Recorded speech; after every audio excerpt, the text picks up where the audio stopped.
Hello everybody, welcome to my channel. If you're new here, my name is Ashley and I love to share recipes and meal inspiration with you each week here on my channel. So if you haven't done so already, make sure that you subscribe before you go.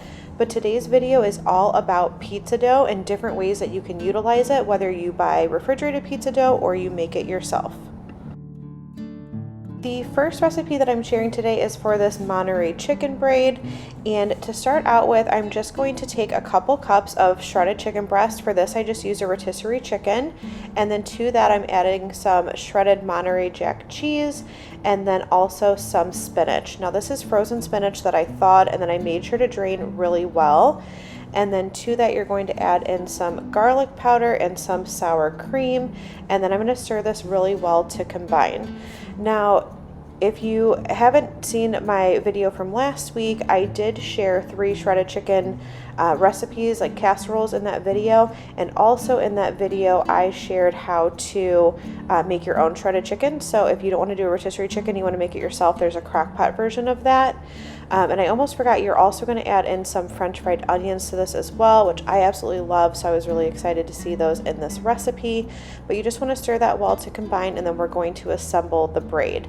So I just took my refrigerated pizza dough and I put it on a piece of parchment paper, and then I'm taking this filling and putting it down the middle of the dough. And then I'm going to go on each side and slice along the side with my pizza cutter. That's just the quickest and easiest way to do it. And you just want to do strips. It really doesn't matter how thick or thin, I don't think, at least. I would just do it how you feel, but I did leave about 1 inch of dough on each end so that way I can fold it up and seal it all the way. Now you can see here this is not perfect. I am no expert in this, but it really does not need to be perfect. So I'm just going to take each piece and one side at a time crisscross those over to form the braid.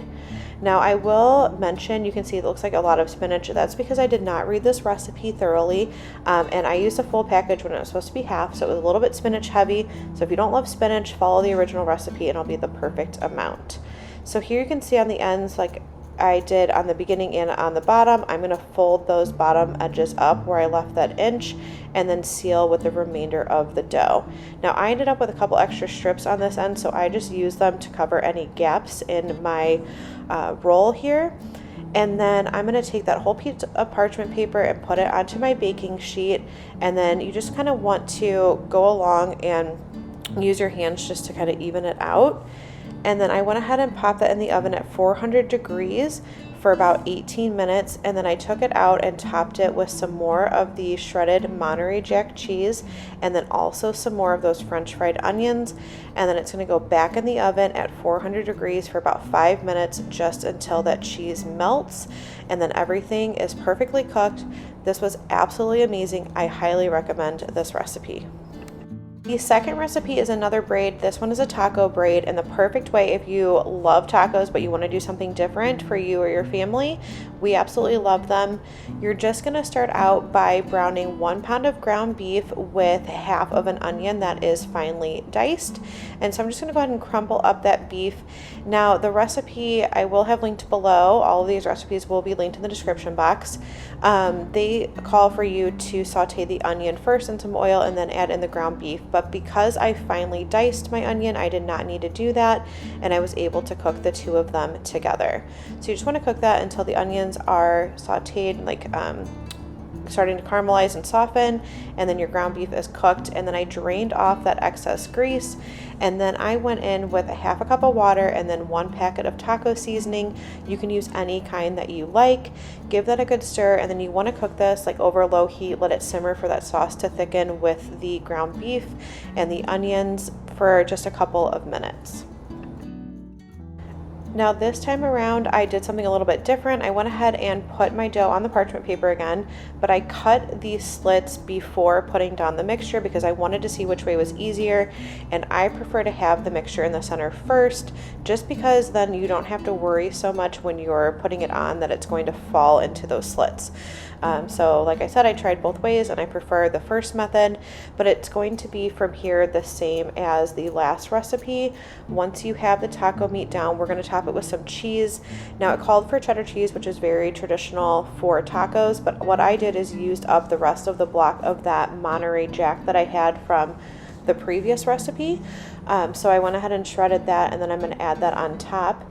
And then we're going to go ahead and fold this again, starting at the end. So the same as the last time, you want to make sure you leave about an inch from where the filling is in the end of the dough on each end of the braid.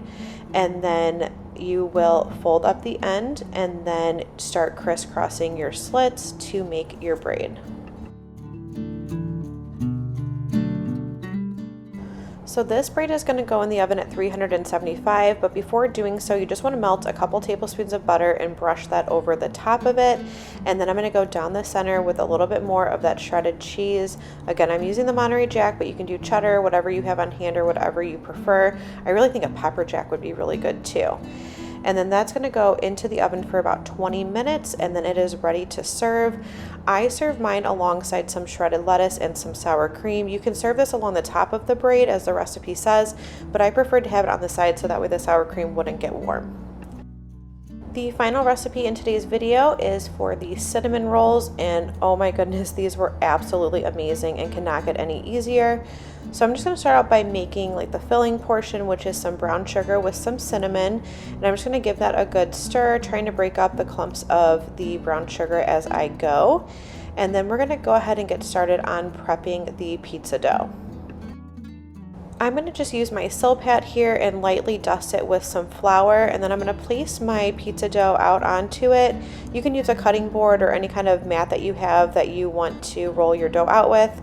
Then I'm going to go ahead and dust my rolling pin and the top of the pizza dough with some flour, and then you just want to roll this out, trying to make it as even as possible. It is going to be a rectangle shape, but it does not have to be perfect, and you will see my top side here is not perfect. It's a little jagged, but that's okay. You can't even tell once these are baked. Once the dough is rolled out, you're just going to take some softened butter and you're going to spread that in an even layer along the top of the dough. I'm just using one of my like cake decorating tools that I have that's like flat on the end to do that, but you can do it with a spatula, whatever you like. And then we're going to go ahead and sprinkle on that brown sugar and cinnamon mixture over the top of it. Now I used almost all of it. I had just a little bit left. And then you're going to roll your dough up as tightly as possible. Now you're going to see my one end is not perfect, but that's okay. I just went ahead and tucked it at the end. And then I'm going to go through with my serrated knife and score the dough in thirds, and then each of those thirds into 3 pieces. Then I'm going to take a piece of floss, and this is like non-minty dental floss, and I'm just going to go ahead and shimmy that underneath the dough, pull it around the top and pull through, and that's just going to give you really clean, even slices. And I'm just going to continue to do that down the braid, and you can see it cuts so easily. You're not having to worry about like the dough shifting with the mixture in the middle. It's really the easiest method. I'm glad that I tried this trick that was recommended in the recipe, so I highly recommend that you do too.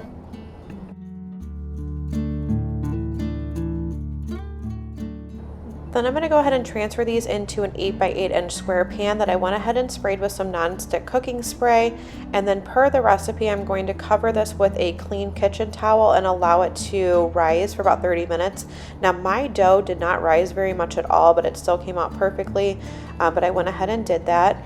And then while that was in the oven, after it rose for the 30 minutes, I put it in at 350 for about 30 minutes. I went ahead and made the icing. So I'm going to start out with some softened cream cheese and butter. I like to beat that together well. And then I'm going to add in the powdered sugar, some vanilla extract, and a little bit of heavy cream.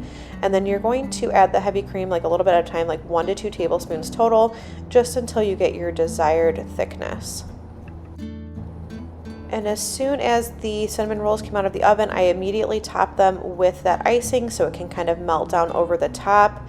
I am telling you, this is absolutely perfect. You have to try this recipe. It is so easy to make and so delicious. I really hope that you enjoyed seeing today's video and seeing ideas of different things that you can do with pizza dough. Please let me know in the comments down below if you are excited to make any of these recipes, and I would love for you to subscribe before you go, so please make sure that you do that as well, and I will see you guys in the next video.